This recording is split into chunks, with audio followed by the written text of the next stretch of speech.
The Indian Ministry of Defence (MOD's) Defence Acquisition Council (DAC) is in the process of approving a multi-billion-dollar purchase of 5 S-400 long-range surface-to-air missile (SAM) systems from Russia, in a deal worth at least $4.5 billion U.S. The Indian Air Force (IAF) is looking to begin the development of a formidable air defense layer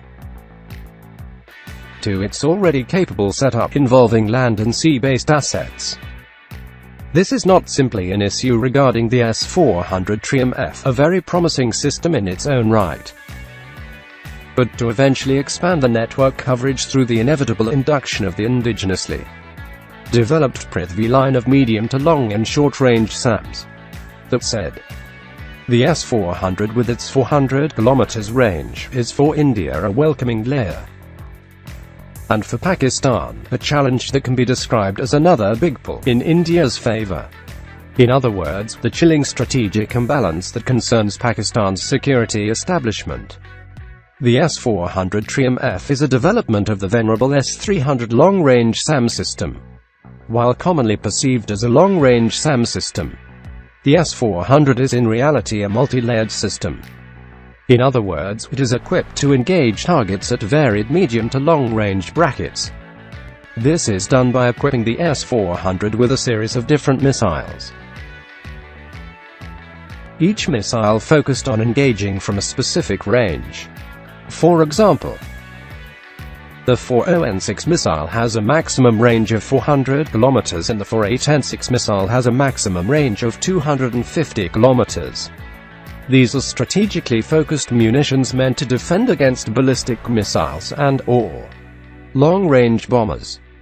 The 120 km 9M96E2 and 40 km 9M96E missiles are tactically oriented, i.e., they were clearly designed to intercept enemy fighter aircraft, while the 40N6 and 48N6 missiles were meant for strategic threats in the context of Russia's requirements vis-à-vis Europe and the U.S. The probable presence of these missiles in South Asia is without doubt going to give the Pakistani military one of its toughest headaches to date.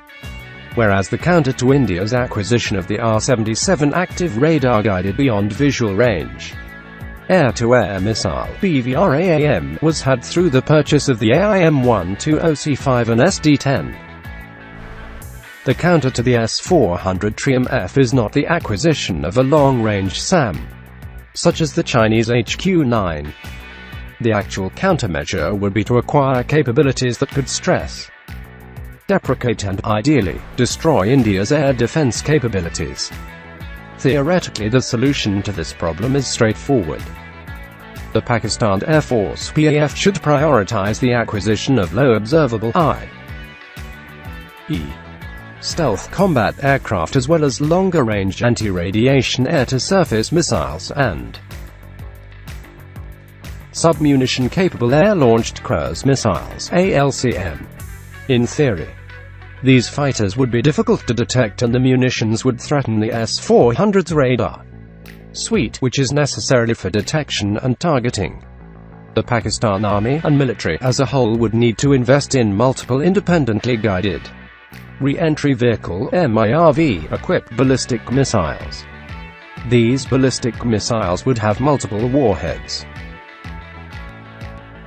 each primed for a specific target and can be used to stress India's air defense system. The Pakistan Navy would need assets capable of standoff strike via surface and subsurface assets. It would also be helpful if Pakistan had more geographical maneuvering space, i.e., strategic depth. Unfortunately, in Pakistan's case, the theory is severely difficult to implement.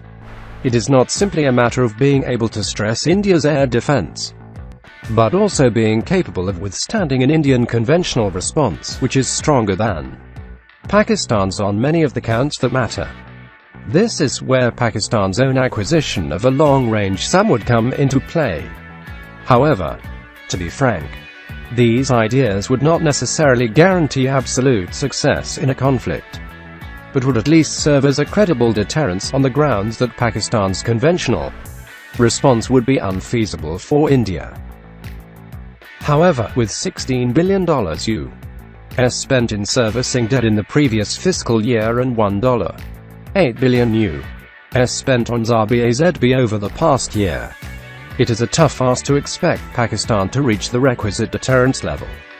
India's pending S-400 acquisition demonstrates that for Pakistan, not every acquisition can be counted by a matching purchase of a similar solution.